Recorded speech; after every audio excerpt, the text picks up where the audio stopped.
Nous allons donc pouvoir finir la journée avec la présentation de... La journée, pardon, la matinée, excusez-moi.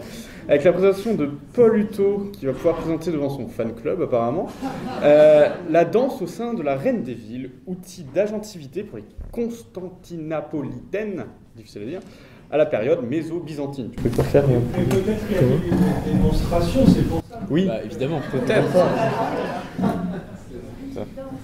Si j'ai le temps, si j'ai le temps. Attends, on a 20 minutes d'avance. Oui, on est largement en avance. Hop, je te mets le chronomètre là. Ouais. Continue. Bon, merci à toutes celles et ceux qui sont venus, c'est adorable. Donc je voulais, en guise d'accroche, commencer avec un verset de la Bible, hein, de manière assez austère, mais vous allez voir que ça va s'illustrer tout au long de ma présentation. Il y a un moment pour tout et un temps pour toute chose sous le ciel, un temps pour pleurer, un temps pour rire, un temps pour gémir et un temps pour danser.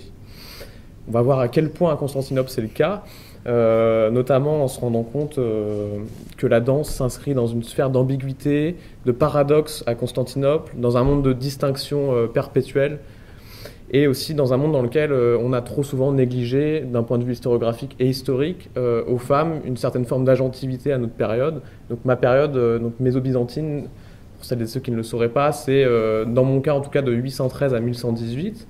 Donc ça s'étend sur 3 siècles environ.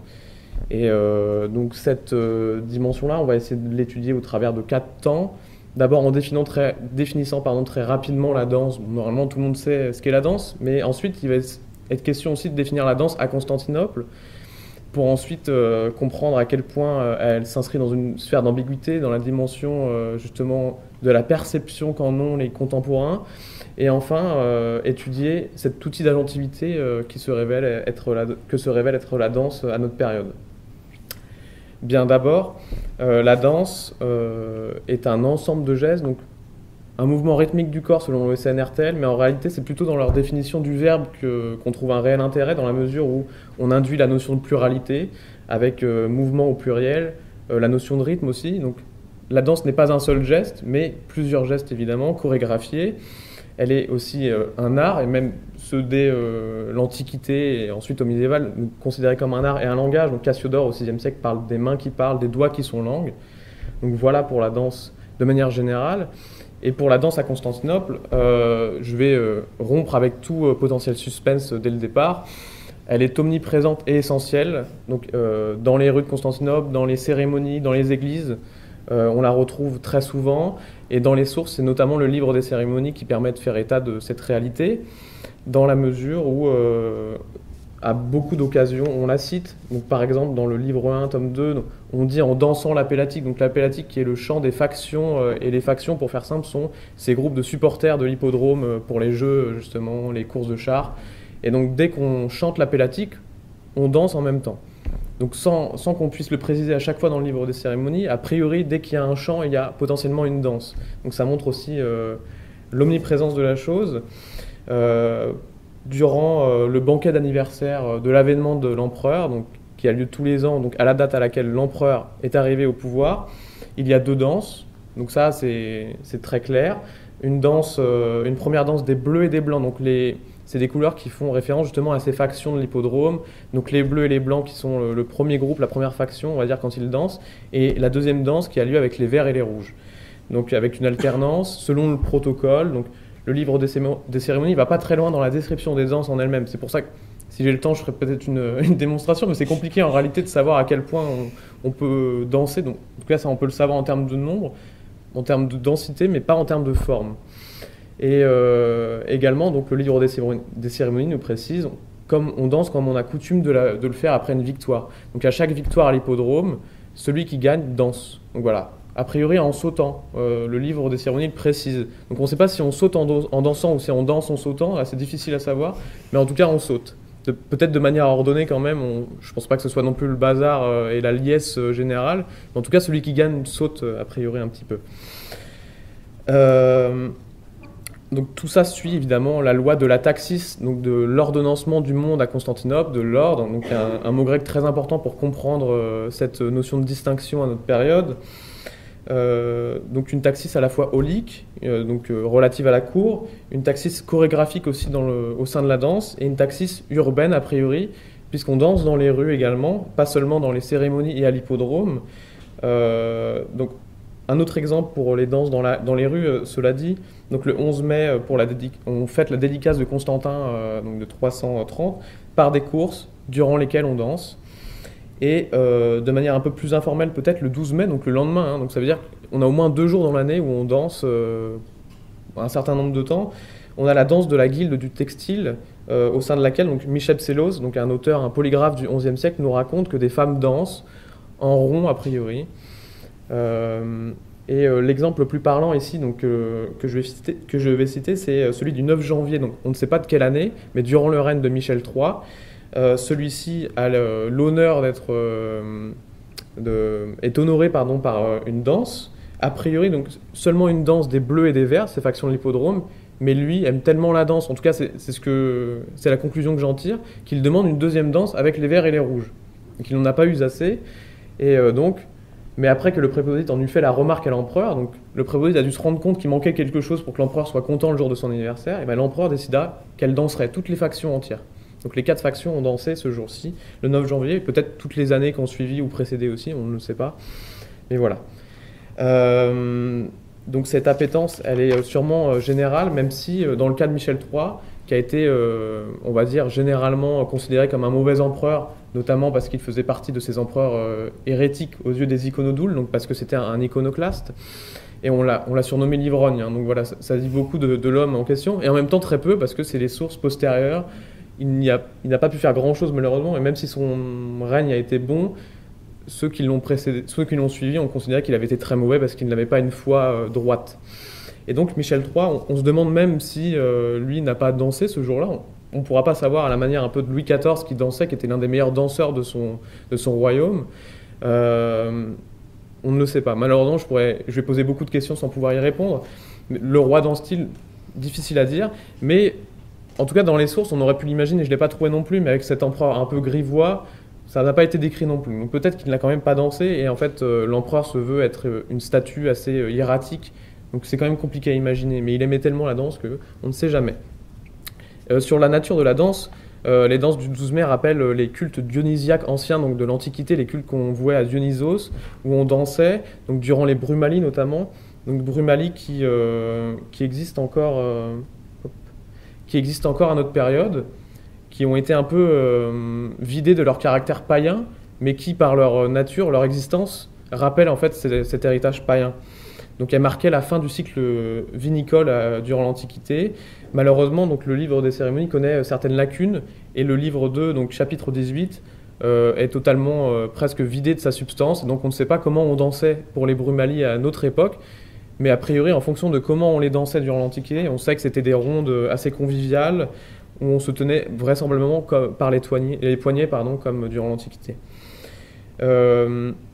On a beaucoup de lacunes et d'absences, surtout pour les danses spontanées, donc celles qui ne relèvent pas d'un moment cérémoniel précis, notamment durant la déchéance de Michel V. Donc Michel V, quand il est déchu, c'est Théodora Porphyrogénète qui revient au pouvoir.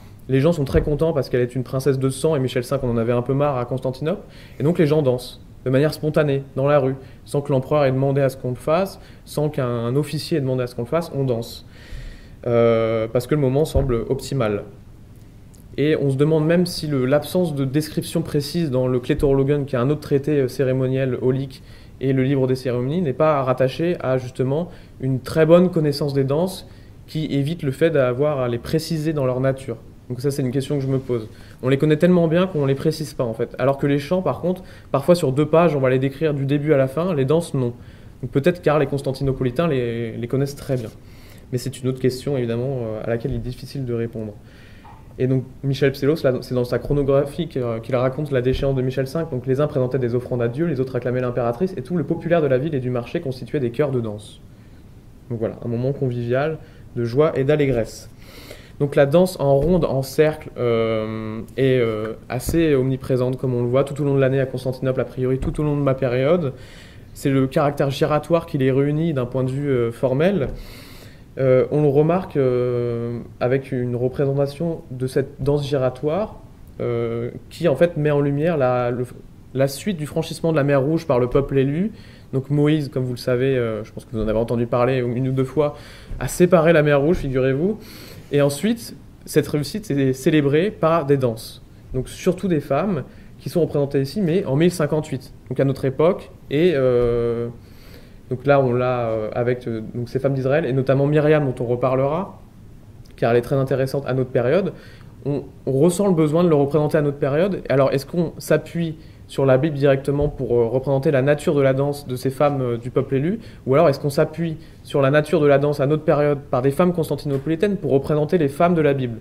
Je ne sais pas si vous me suivez, mais on ne sait pas, voilà, mais c'est possible qu'il y ait eu des modèles, en tout cas, on en reparlera dans les rues. En tout cas, il y en a eu, mais est-ce que les psautiers, les miniaturistes les ont suivis? On ne sait pas. Et cette danse en groupe se fait aussi le jour de l'anniversaire, donc un autre moment encore que ces danses des factions, où on danse autour de la table de l'empereur. On n'est sûrement pas des centaines à danser autour de la table de l'empereur, sinon ce serait un petit choc à mon avis émotionnel, mais on est au moins un certain nombre à danser autour de la table de l'empereur, et on fait 3 tours en dansant, au moins, selon le livre des cérémonies. Et donc cette danse giratoire, on la retrouve évidemment dans toute l'Europe, en fait, aujourd'hui. Elle vient justement de ce qu'on faisait à l'Antiquité. Donc on la retrouve en Bretagne avec l'anterdro, désolé si je prononce mal. On la retrouve en Serbie avec le kolo. Et en Grèce, donc un peu plus proche de notre réalité médiévale constantinopolitaine, avec le sirtaki. Donc le sirtaki qui s'inspire lui-même de danse grecque ancienne, qui est inventé et popularisé par le film Zorba le Grec, mais qui se fonde évidemment sur des danses bien réelles. Donc là, je vous ai montré, je vous ai mis une illustration. On voit Anthony Quinn qui danse avec Alan Bay justement. Donc Anthony Quinn qui est Zorba, cet homme grec un peu étrange, aux mœurs un peu diverses, qui apprend à cet Américain comment on vit et à quel point la danse peut être un langage et une manière de vivre justement. Hop. Merci beaucoup. Pour les Jeux à l'hippodrome, on a une représentation sur l'obélisque de Théodose, donc qui se trouve à Istanbul, avec des femmes se tenant par la main. Donc à droite, elles se tiennent par la main. À gauche, c'est moins le cas. Il y a aussi un homme qui ne danse pas, mais qui est un musicien. Donc c'est le 4e en partant de la gauche. On voit qu'on a 2 types de danse. Donc c'est peut-être une ronde, mais en fait le format empêche de vraiment l'affirmer. On a la danse à la fois autonome des femmes à droite, qui ne se tiennent pas par la main, et cette danse collective. Donc, on reparlera de cette danse autonome car elle est très importante pour ce qui est de prouver l'agentivité de la chose, en tout cas de l'agentivité que permet la danse. Mais en tout cas, donc, elle est essentielle, omniprésente, ça c'est sûr, mais à quel point la théorie peut montrer qu'il y a une sorte de paradoxe à cet égard. Bon, on va le voir, évidemment, je ne vais pas tout citer, hein. Il y a beaucoup de choses sur le diaporama, mais je vais essayer de me dépêcher. Donc Jean Chrysostome, qui est l'une des figures de proue de la théologie à Constantinople, qui est encore une référence à l'époque dont je fais mon sujet, que je choisis pour sujet plutôt, citait, donc je le cite, où il y a la danse, il y a le diable. Parce que la danse désordonnée pose problème en fait à notre époque, on va le voir. Ce n'est pas la seule chose qui pose problème avec la danse. Et Leslie Brubaker, qui est une historienne byzantiniste fameuse, notamment pour ses études sur le geste, donc je cite, Dieu nous a donné des pieds pour que nous puissions danser avec les anges. Donc on voit qu'il y a quelque chose d'étrange. La danse est à la fois l'arme des démons et à la fois l'arme des anges et de Dieu. Et jusqu'au Xe siècle, en fait, 90% des sources condamnent la danse pour ce qui est des sources théologiennes, en tout cas celles des pères de l'Église notamment.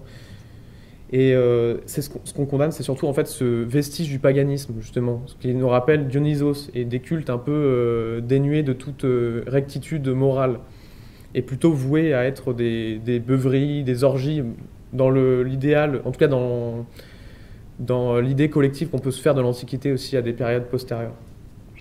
Le Concile in Trullo aussi condamne la danse, donc là je cite rapidement, il condamne les calendes, la bota et la brumalia, qui sont des célébrations justement antiques, et notamment il condamne aussi la danse publique des femmes, qui peuvent faire beaucoup de mal.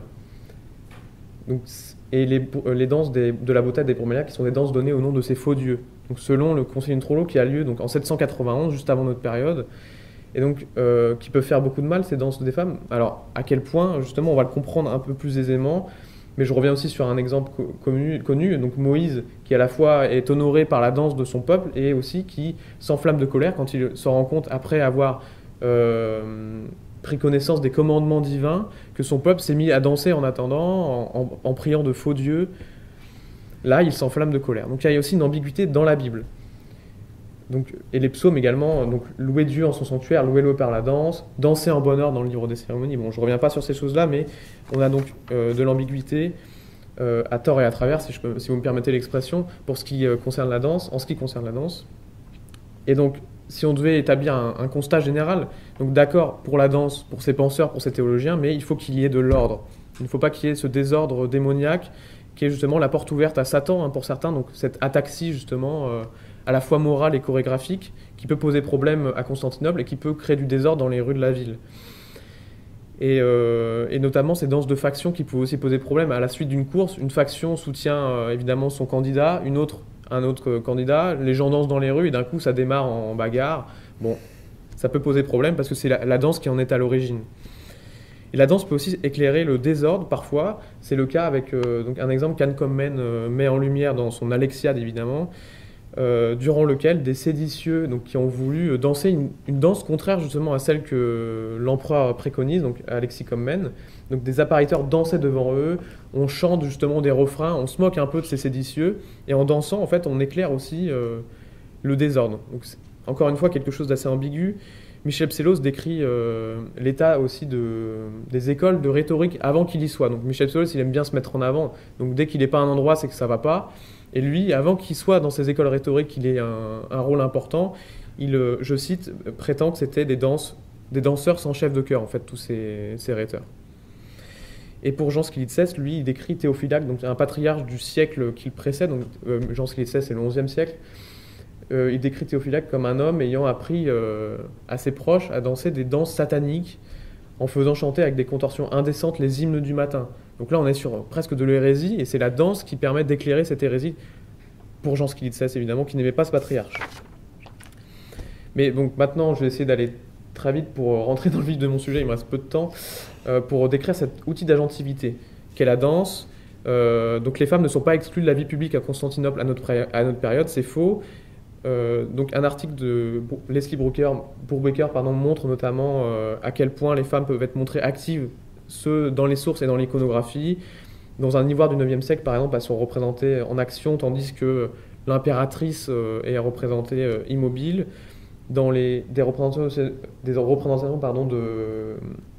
des danses aussi dans les psautiers, on voit qu'elles dansent, hein, ces femmes, elles ne sont jamais statiques. Et elle ne représente, cela dit, pas l'idéal statuaire qu'un gentilhomme byzantin, donc un homme byzantin de l'époque, doit incarner, dans la mesure où elles sont mobiles.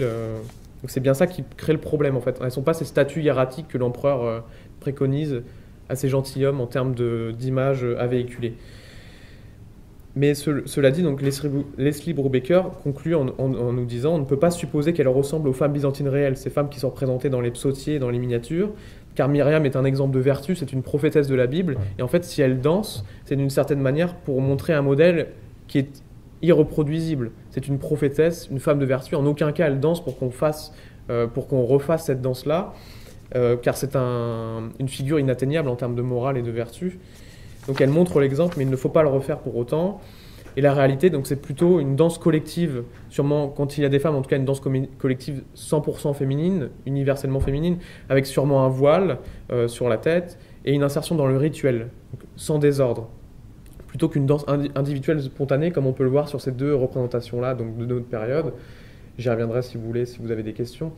Donc où on voit des danses individuelles assez libres, où on ne s'insère pas dans une collectivité, et au contraire, en fait, c'est des femmes qui montrent qu'elles peuvent agir comme bon leur semble, mais c'est l'exemple de Myriam qui n'est pas à suivre. Donc comment en conclure quelque chose pour les byzantines de notre période, je ne sais pas.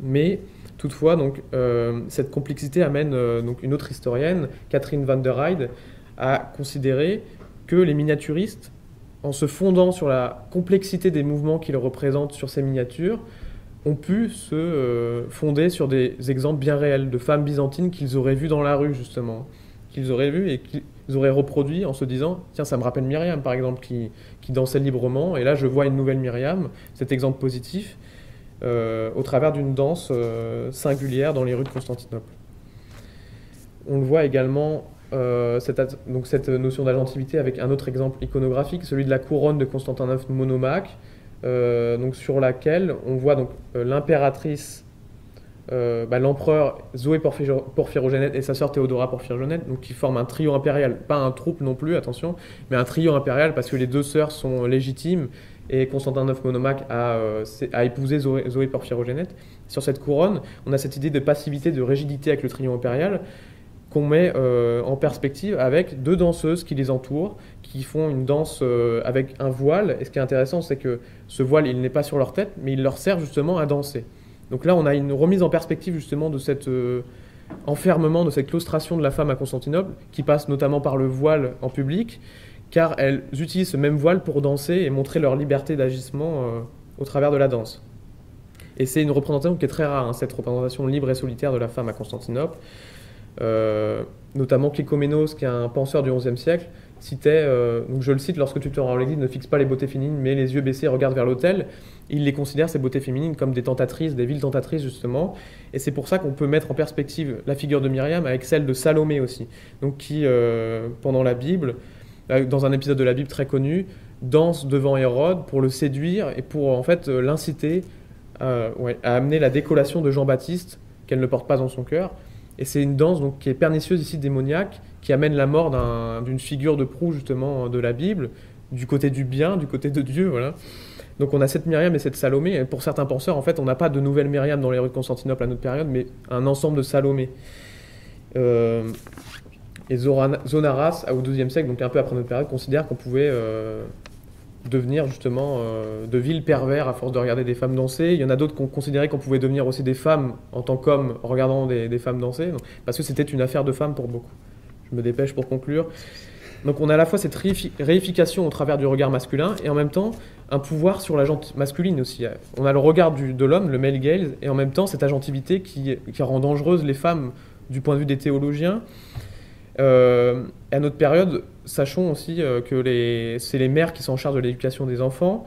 On le sait, il y a une dimension corporelle. Donc là, on le voit avec un exemple de Michel Psellos qui décrit une relation donc, entre Eudocie et son fils Michel. Elle l'embrassait, dit-il. Et donc on imagine que si une femme embrasse son fils dans un contexte d'éducation, une femme peut très bien apprendre à sa fille des mouvements de danse aussi. D'un point de vue corporel, c'est pas aberrant, je trouve. Donc avec Salomé, on a cette liberté, cette force face à la faiblesse de l'homme aussi, parce qu'on a cette force féminine qui est rendue matérialisée par la danse, et cette faiblesse de l'homme qui se trouve justement objet face à la beauté féminine de l'époque. Et je pense que c'est ça qui fait peur aux théologiens en fait. Et ces hommes vont-ils revenir à l'église le lendemain s'ils ouvrent la bouche d'ébahissement devant une danse féminine? C'est un peu ça c'est un peu ce qu'ils ont dans la tête à mon avis. Et pour conclure, donc on a donc cette emprise terrestre qui est matérialisée justement par la danse des femmes, cette emprise terrestre de Dieu, parce que la danse se fait aussi en l'honneur de Dieu, pardon. On a un rapprochement donc avec Dieu, avec David aussi qui était un roi dansant dans la Bible, qui danse en l'honneur de Dieu également, avec César, donc César l'empereur aussi, parce que il y avait des danses, lui César ne dansait pas, mais les Césars romains dansaient, ou en tout cas observaient de la danse lors des triomphes et des victoires. Et ces empereurs et ces prêtres qui veulent justement ressembler à Dieu et se faire des successeurs de César, ne seraient-ils pas concurrencés justement par des femmes qui dansent et qui rendent l'honneur à Dieu vraiment matériel et présent? Et pour conclure aussi, Michel III, il se fait à la fois en fait ce César, ce Dieu, ce David en dansant, et peut-être s'il a dansé en tout cas s'il a montré qu'il aimait la danse, il se le fait. Mais peut-être aussi un Dionysos, un Caligula et un Néron d'une certaine manière. C'est pour ça que c'est assez ambigu. Et enfin, je citerai donc en précisant que Ève est une référence aussi à l'époque, car je crois que c'est Jean-Claude Chenet que je cite ici, qui parle de la danse de l'âme dans les sanctuaires du corps avant la chute. Donc la chute avec une majuscule, voilà, dans les jardins d'Éden. Merci, désolé d'avoir dépassé allègrement.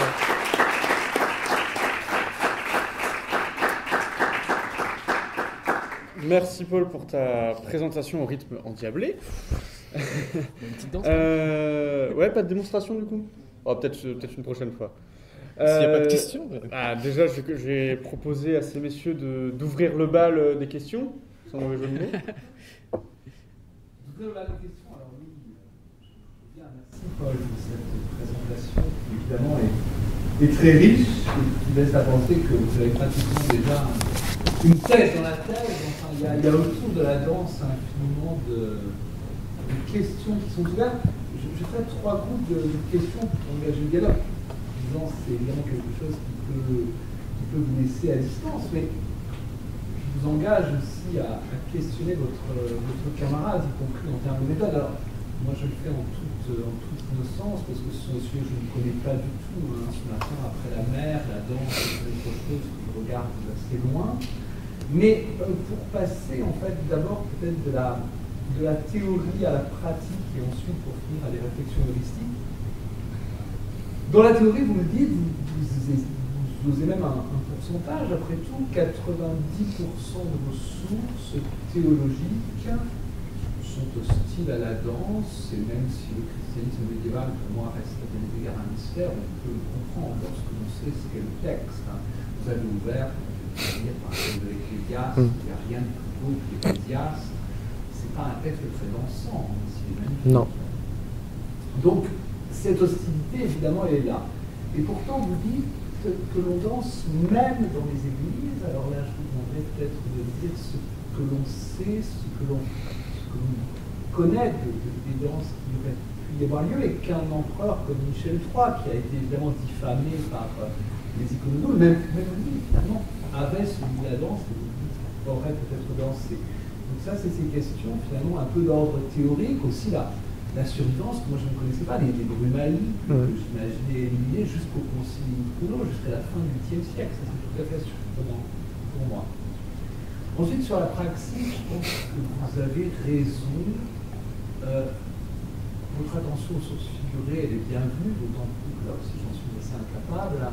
Mais et Myriam et David sont deux figures incontournables, mais vous me dites très bien, je pense qu'elles sont aussi pour l'humanité inatteignables. Voilà. Ce sont presque des anti-figures, et la figure humaine qui danse, c'est évidemment Salomé, mais Salomé, sa danse est mortifère, puisque c'est la tête du précurseur qui lui a été sacrifiée. Donc je pense que pour ceux qui dansent dans les rues, et qui, dans l'esprit médiéval, dansent nécessairement sans ordre, on est plus du côté de Salomé, vous direz là aussi si je vous suis bien. Enfin, et je finirai par des remarques heuristiques, vous montrez bien toute l'importance de considérer la gestualité dans le temps long, puisque finalement vous transcendez largement la période méso-byzantine qui est la vôtre, en revenant jusqu'à la première période byzantine, voire l'Antiquité, et en ouvrant vers des réinterprétations modernes, évidemment le Sirtaki, cette scène qui est magnifique. Vous avez un camarade qui vous a précédé, qui est très engagé dans l'histoire, c'est Elios Moraitis, qui fait sa thèse d'anthropologie sur le Sirtaki, qui est en fait une création, peut-être même une recréation du XXe siècle, dans le contexte du reflux grec après l'absorption de l'Asie mineure par la Turquie. L'origine du Sirtaki, en tout cas telle que nous le connaissons, telle que Sensaki et Zorba popularisé, c'est une réalité de l'entre-deux-guerres et de l'après-guerre, mais qui peut en effet se baser sur des éléments plus profonds.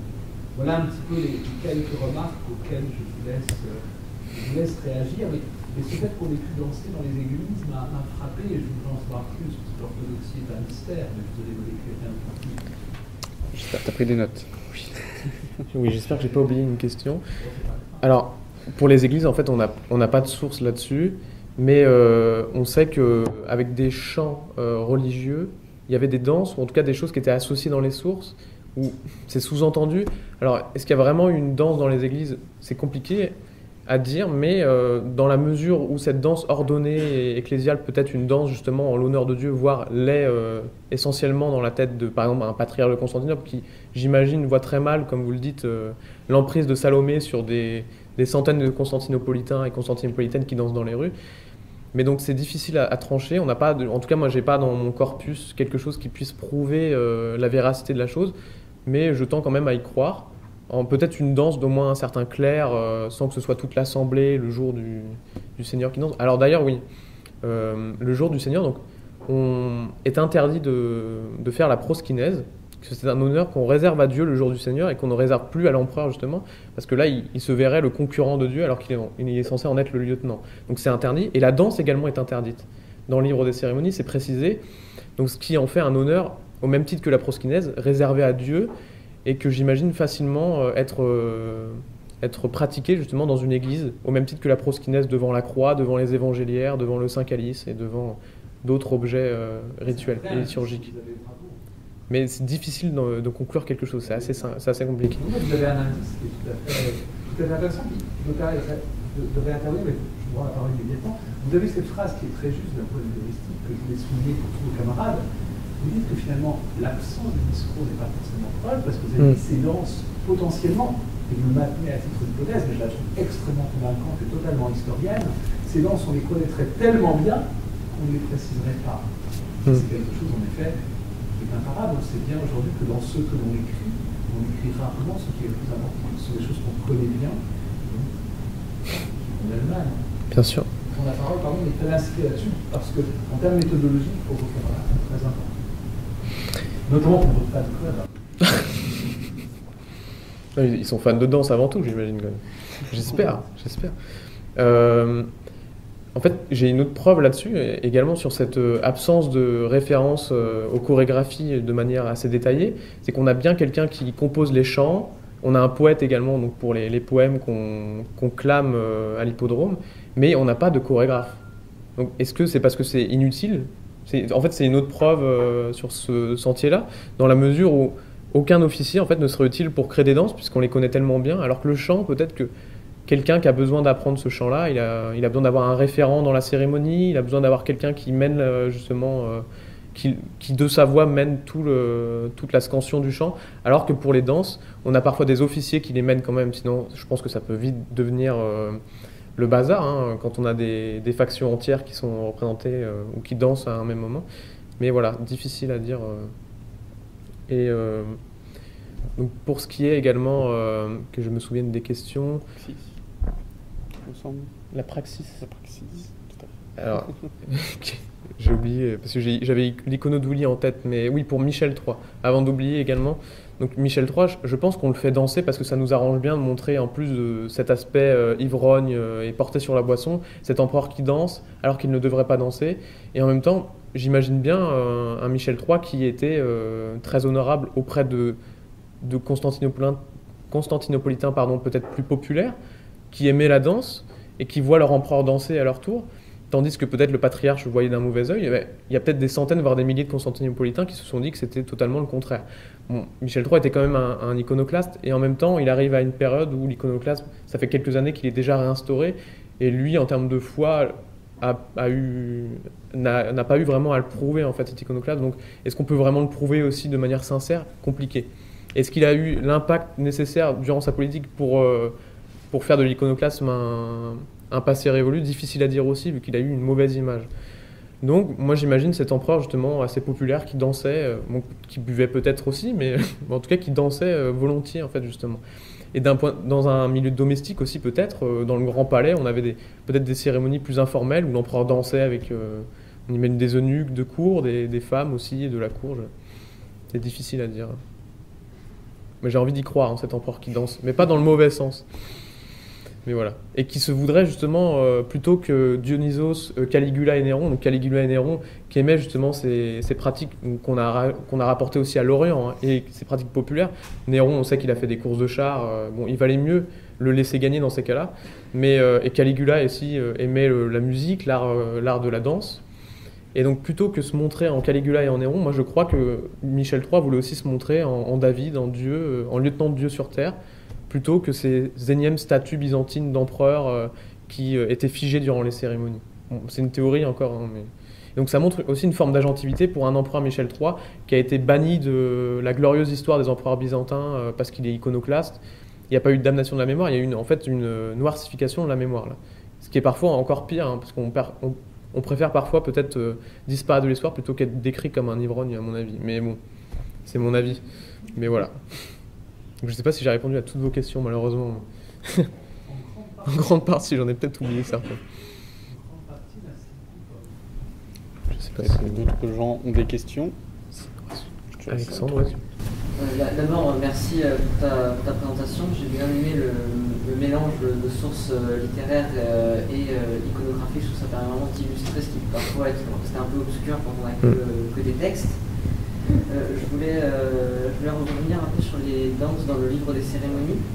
Est-ce que tu penses qu'elles permettaient à l'empereur, ou en tout cas à son entourage, de pouvoir pratiquer la danse dans un cadre légal, du point de vue d'abord peut-être de la morale, aussi du point de vue peut-être de la religion. Oui, bah, pour le livre des cérémonies, en fait c'est également ambigu parce que les danses elles apparaissent dans le deuxième livre, et le deuxième livre est presque pas porté sur les rites religieux, et en même temps parfois on a certaines contradictions, ce qui fait qu'il est difficile de savoir à quel point on les rend honorables ces danses, mais elles sont quand même dans le livre des cérémonies. Ce qui veut dire que quand on compile quelque chose aussi important que cela au Xe siècle, on se dit qu'il faut invoquer les danses dans l'équation, parce qu'elles sont elles sont représentées par une appétence populaire indéniable, et si on enlève les danses des cérémoniaux de cours, en fait, on se retrouve amputé d'une partie de la population qui peut-être viennent pour ça. Même, on imagine aussi des gens qui adorent danser et qui viennent à la fin des courses de chars pour danser et boire à côté de l'hippodrome. Et donc, je pense qu'on les inclut pas non plus dans le premier livre parce qu'il y a peut-être cette ambiguïté encore. Et le Concilium Trullo, ah oui, justement, il est pas loin. Mais donc, ce Concilium Trullo, de manière assez contradictoire, donc condamne les Brumalia, les Botta, donc les Botta qui rendaient honneur à Pan. Donc qui n'est pas non plus une figure très prisée dans la mythologie en termes de moralité, puisqu'il violait les nymphes, pour ceux qui ne sauraient pas, notamment, entre autres choses, voilà, peut-être qu'il faisait autre chose le week-end, mais en tout cas il faisait ça, et il dansait, Pan. Et donc difficile à dire, mais je pense que c'était quand même compliqué de l'inclure entre deux chants sacrés, mais à mon avis, on l'avait dans un coin de la tête, on se disait, on ne va pas le préciser parce que les gens le savent, et ça pourrait nous porter préjudice en tant que rédacteur du livre ou en tant qu'empereur, donc Constantin VII pour Porphyre, d'inclure la danse entre deux chants sacrés. Mais à mon avis, ils se disent, en fait, on n'en a pas besoin. Donc, est-ce que ça vaut le coup de prendre le risque d'en parler dans le livre des cérémonies ? Je me mets à leur place, c'est compliqué, parce que je ne suis pas Constantin VII pour Porphyre, mais je me pose la question. Et donc, c'est cette surconnaissance de la danse qui pourrait laisser le choix en fait, de ne pas la mentionner dans des contextes vraiment sacrés et légaux. Mais ça apparaît quand même dans le deuxième livre. Donc. Je ne sais pas si ça répond à ta question. Parfait. Merci pour ta question. Théophile. Alors moi, c'est une question sur justement l'absence de discussion de danse du coup, dans la littérature. Est-ce que ce n'est pas juste une question que autant d'écrire les chants, les noter, la voix c'est spirituel, le chant c'est religieux, autant d'écrire des danses, est-ce que ce ne serait pas indécent? Est-ce que la pudeur justement de l'époque ne rendrait pas justement le fait d'écrire le chant comme étant quelque chose de totalement presque pervers pour ces théologiens? Et d'autant justement l'absence de mention de chorégraphe, tout ça, est-ce que ça ne ferait pas aussi partie de cette certaine pudeur? On ne peut pas dire qu'on fait danser les gens dans le ballet, on ne peut pas dire qu'on ne décrit pas une danse. C'est totalement possible. Et à mon avis, c'est pour ça qu'on voit qu'on a des mentions de femmes qui dansent librement seulement dans l'iconographie, par exemple, avec peut-être des miniaturistes et des psautiers qui en ont profité, qui ont mobilisé cette figure de Myriam et de Salomé pour se dire « Ah, mais moi j'aimerais bien quand même rendre honneur à ces femmes qui dansent parce qu'elles dansent drôlement bien, ou alors je connais ma femme danse, ma fille danse, et pourtant on n'en parle pas. » Donc ça se trouve, ces psautiers en ont profité en se disant peut-être que Constantin VII, celui qui a commandé, n'a pas lu le folio 440, donc peut-être qu'il va pas aller jusque-là, donc je vais peut-être caler une danseuse à ce moment-là. Et donc oui, à mon avis, il y a une question de pudeur. Il y a aussi, il ne faut pas faire non plus d'anachronisme, mais à mon avis, les penseurs de l'Église des 5e, 6e siècle, ils sont encore très présents dans la tête des théologiens de notre époque. Et donc même s'il y a un bond dans le temps, à mon avis, ils seront présents dans la tête des constantinopolitains de manière générale. Et donc on considère la danse, en tout cas féminine, comme pernicieuse et amorale, et la danse de manière générale, comme quand elle est désordonnée et spontanée, toujours comme une affaire de femme. Et Kekoménos, également, lui, il cite donc Gunisma, justement, là vous le lisez donc en grec tout en haut, qui renvoie à un mouvement du corps, justement, qu'il décrit pour des femmes, mais il ne décrit pas le contexte. Donc est-ce qu'il veut en faire mention, mais en se disant après, ah oui, mais il faut peut-être pas non plus que j'en parle, parce que si je commence à dire que ça danse chez moi, on va me prendre pour un fou, alors que je demande aux femmes de rester cloîtrées chez elles, sans bouger, et en se subordonnant à leur mari, compliqué à dire. Lui, il ne le précise pas, mais il fait quand même état d'un mouvement féminin, a priori dansé, parce que c'est un mouvement giratoire féminin et libre, a priori, parce que c'est difficile de danser sur soi-même en étant accroché à quelqu'un, c'est pour ça qu'on fait des rondes. Mais voilà, donc, je sais pas si... Mais merci pour tes remarques, en tout cas, qui sont... La raison, l'étymologie grecque est claire, c'est féminin. Ouais, bien sûr. Et c'est donc un mouvement féminin assez libre, ordonné, ça c'est compliqué à dire, mais... Romain. Alors, tu parlais de la danse comme un outil d'antiquité. Est-ce que c'est quelque chose qui est réservé à certaines classes sociales? Est-ce que, par exemple, on a des labels de bienséance ou des théologiens qui conseille, comme tu disais, une sorte de hiérarchisme pour les aristocrates, pour les noirs, pour les non. Et est-ce que en fait, la danse, ce serait quelque chose qui serait réservé aux classes sociales populaires et pour les femmes de classe plus haute, quelque chose de plutôt proscrit. En fait, est-ce que, comme tu l'as dit, la dualité de la vision de la danse soit quelque chose qui est plus mat, qui est comme une célébration religieuse, et d'un autre côté quelque chose qui est plus comme parfois une danse assez magnifique, c'est réservé aux classes sociales. C'est une bonne question. C'est vrai que j'ai pas beaucoup fait mention de hiérarchie sociale en rapport avec la danse, dans la mesure où c'est difficile également de conclure des choses en fait à ce propos. À mon avis, pour la danse désordonnée, urbaine, populaire, dans les rues, on a plutôt là affaire à des catégories sociales plutôt basses, donc assez loin de la vie aulique, qui peut-être de leur balcon, qui peut-être de son balcon, cette vie aulique fait état de cette danse, mais sans la pratiquer elle-même. Et pour ce qui est des danses ordonnées, donc s'il y a une danse dans l'église, a priori, c'est une catégorie sociale plutôt élevée, ou en tout cas des clercs qui dansent, à mon avis. Et pour les danses de palais, s'il y en a également, on a également des catégories sociales élevées. En fait, à mon avis, le livre des cérémonies fait état seulement de danses qui sont perpétuées par des catégories sociales élevées, qui s'installent, qui s'inscrivent dans une temporalité cérémonielle ordonnée, précise et régie depuis des siècles. Tandis que s'il y a une danse populaire, c'est plutôt justement dans les rues et désordonnée ou spontanée. Donc voilà, dans les cadres des jeux à l'hippodrome. Il restait 2 questions. Et Adrien et Jules après peut-être si ça doit. Merci pour ton intervention, c'est très intéressant. Je te pose une question sur le sujet, donc c'est perdu en tête. Je comprends. Je me posais une question notamment en fait sur la question du corps, pour rejoindre la danse et à l'âge aussi. Parce que comme tu l'avais sous-entendu, la danse c'est une chose qui se fait connue par tous, qui est sortie par la mère, vachement du lycée notamment. Ouais. Et pour le coup, vu que le lycée, c'est à 7-8 ans, les garçons sont quand même présents. Et qu'il n'y aurait pas un apprentissage du moins au moins pour la compréhension de la danse chez les garçons. Et peut-être qu'à cette époque-là de leur âge, ils pratiquent aussi la danse. La question ici, par exemple, Michel Philosophe, qui pourrait danser. Et donc, du coup, quel est le rapport de la danse en fonction de l'âge et du genre? Merci pour ta question. Également, en fait, on sait grâce à Procope de Césarée, a priori, qu'il y a eu une période, en tout cas de l'histoire, donc au moins au 7e siècle après Jésus-Christ, où on éduquait les femmes de manière pour qu'elles dansent, pour qu'elles chantent. Et on sait que Théodora, donc la femme de l'épouse de Justinien, l'épouse impériale, elle était d'extraction assez basse, socialement parlant. Et on sait qu'on lui a appris à danser de par sa mère, de par les femmes de son foyer. Alors, à savoir qu'il est difficile évidemment d'établir ce lien depuis Procope de Césarée au 7e siècle, au 6e siècle, pardon, avec son histoire secrète du temps de Justinien, jusqu'aujourd'hui, jusqu'à ma période, pardon, c'est compliqué. Et pour ce qui est des garçons, en fait, la même question se pose, est-ce qu'ils sont conviés à ces apprentissages?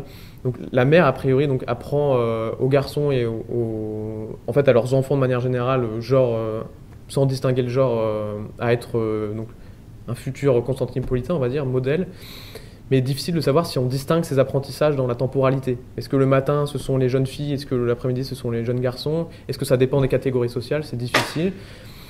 Mais on sait qu'il y a quand même un temps pour la danse, pour reprendre de manière un peu détournée l'Ecclésiaste. Il y a un temps pour la danse dans les maisons et dans l'apprentissage. Et pour ce qui est des enfants, c'est difficile de savoir, parce qu'évidemment, on a très peu de choses. Je sais que dans tout mon mémoire, je parle des enfants peut-être quelques fois, pour le cas des eunuques aussi, parce qu'il y a toute cette violence, comme en parlait Catel, de la castration à notre époque. Parce qu'on parle de la castration des eunuques, en fait, pour parler des adultes qu'ils sont devenus, mais c'est aussi des enfants qui se font castrer, parfois avec un couteau de boucher. Donc voilà. Mais donc, je ne sais pas si ça répond à ta question, c'est difficile en fait d'y répondre. Mais c'est pas aberrant d'imaginer des petits garçons et des petites filles qui dansent dans une maison. Alors, le dimanche, j'espère pas, sinon ça veut dire qu'ils ont mal compris Constantin VII et Dieu. Mais dans la semaine, peut-être, on imagine. Par contre, Michel Psellos, il n'aimait pas du tout la danse, lui. C'est lui qui fait état de... Ouais, non, mais je te le dis, parce que lui, il détestait ça. Lui, il n'aimait pas du tout le désordre. C'était quelqu'un d'assez psychorigide. Il avait une haute estime de soi et une très mauvaise estime des autres.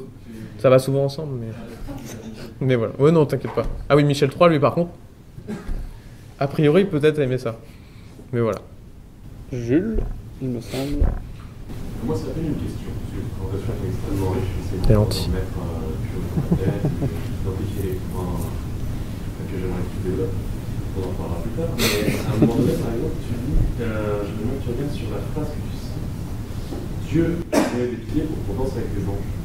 Ouais. Donc ça, c'est une citation. Ouais, c'est Leslie Brubaker. Est-ce que la gentilité des femmes, est-ce que derrière, elle essaie d'expliquer que la gentilité des femmes peut aussi se retranscrire dans une certaine liturgie? Et en fait, je te dis ça parce que je me parle, tu sais, avec des lunettes d'occidentiste. Et ça m'a fait penser, quand tu m'as dit, au mythicisme des ordres religieux féminins en Occident, à travers lequel on a pu aussi essayer d'aller décider une sorte d'agentivité aussi dans leur rapport personnel avec Dieu. Est-ce que, et là, tu vois, c'est un peu une question, mais est-ce que toi, il y a des pistes comme ça que tu essaies aussi de déconseiller? En partie, mais encore une fois, donc, en termes de sources, on a vraiment peu de choses de cette femme, de ces danses féminines. Mais je les vois également comme, plutôt que des villes tentatrices, des femmes qui profitent de cette danse, de la façon dont on l'autorise en partie et dans la façon aussi dont on l'apprécie, hein, surtout à Constantinople, pour se faire les meilleurs émissaires de Dieu sur Terre, en fait. Dans une temporalité, dans une agentivité éphémère, le temps d'une danse, ce sont peut-être les plus à même de créer ce lien matériel avec Dieu, au travers de gestes chorégraphiés. Dans la mesure où, imaginons, pour les autres qui chantent, pour les autres qui font une proskinèse, une énième proskinèse, elles dansent, elles donnent tout leur corps. Donc c'est pour ça que je terminais avec une citation que j'ai pas pu dont j'ai pas pu faire état, mais de Jean Chevalier, donc dans le Dictionnaire des symboles, qui est un super ouvrage, d'ailleurs je vous le conseille pour toutes les périodes. La danse est célébration, la danse est langage, et elle permet de rejeter toute la dualité du temporel dans une unique extase. Bon là j'ai coupé des parties, hein, mais c'est l'idée principale. Et ce qui permet en fait à ces femmes de profiter à la fois d'une agentivité genrée, d'une agentivité aussi religieuse, puisqu'on ne leur laisse aucun rôle dans une église en fait à ces femmes, ou en tout cas très peu. C'est pour ça, c'est totalement ça. Même l'empereur ne peut pas danser. C'est pour ça que Michel III, c'est intéressant de se demander s'il pouvait danser. Ça aurait été peut-être le seul empereur à s'être dit, moi j'aimerais danser parce que c'est un moyen privilégié d'entrer en contact avec la divinité. Et on le laisse ce moyen aux populaires alors qu'on est les tenants de la religion dans la ville. Comme un patriarche de Constantinople, à mon avis, jamais on a vu un patriarche danser. Et pourtant, ce serait le plus à même de dire, en fait, c'est à moi de danser, c'est moi le David à Constantinople. Bon, voilà. Je sais pas si ça répond. Et merci pour ta remarque. Eh bien, merci encore Paul pour cette superbe discussion et ce super sujet. Nous allons pouvoir prendre une pause méridienne. Vous allez pouvoir manger, vous allez pouvoir vous reposer un peu.